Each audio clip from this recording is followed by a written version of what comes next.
నమస్తే friends, welcome to our channel Telugu tasty cooking. ఇవాల్టి special మంచి రెస్టారెంట్ స్టైల్లో చికెన్ లవర్స్కి ఇష్టమైన చిల్లీ చికెన్. ఎంతో సాఫ్ట్ అండ్ జ్యూసీగా ఉందో ఈ చిల్లీ చికెన్ మీరు ఇంట్లో తయారు చేసుకోవచ్చు. ఈ స్పైసీ మరియు టేస్టీ చిల్లీ చికెన్ని మీరు కూడా మీ ఇంట్లో తప్పకుండా ట్రై చేయండి.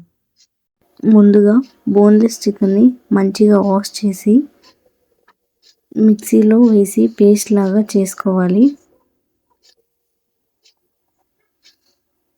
1 cup corn powder, 2 table spoon శనగపిండి, తగినంత ఉప్పు, కారం మరి గరం మసాలా బాగా మిక్స్ చేసి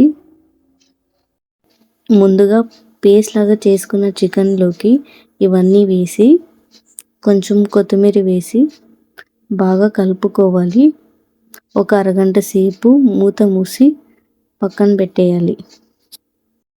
ఆయిల్ వేడైనాక నేను చూపించే విధంగా వేసుకోవాలి.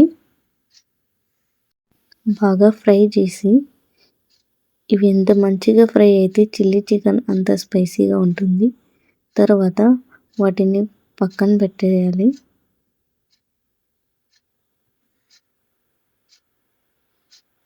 రెండు టేబుల్ స్పూన్ ఆయిల్లోకి కట్ చేసి పెట్టుకున్న ఆనియన్, క్యారెట్ మరియు మిర్చి బాగా మిక్స్ చేసి తగినంత ఉప్పు, కారం మరి ధనియాల పొడి వేసి బాగా కలపాలి. కొన్ని వాటర్ వేసి బాగా ఉడికేటప్పుడు ముందుగా ఫ్రై చేసి పెట్టుకున్న చికెన్ని కట్ చేసి అందులోకి వేసి కొంచెం టమాటో సాస్ మరి సోయా సాస్ వేసి బాగా ఫ్రై చేసి చూసారుగా ఫ్రెండ్స్, ఇంతే ఈ టేస్టీ అండ్ స్పైసీ చిల్లీ చికెన్ని. మీకు కానీ ఈ వీడియో నచ్చితే please do subscribe our channel.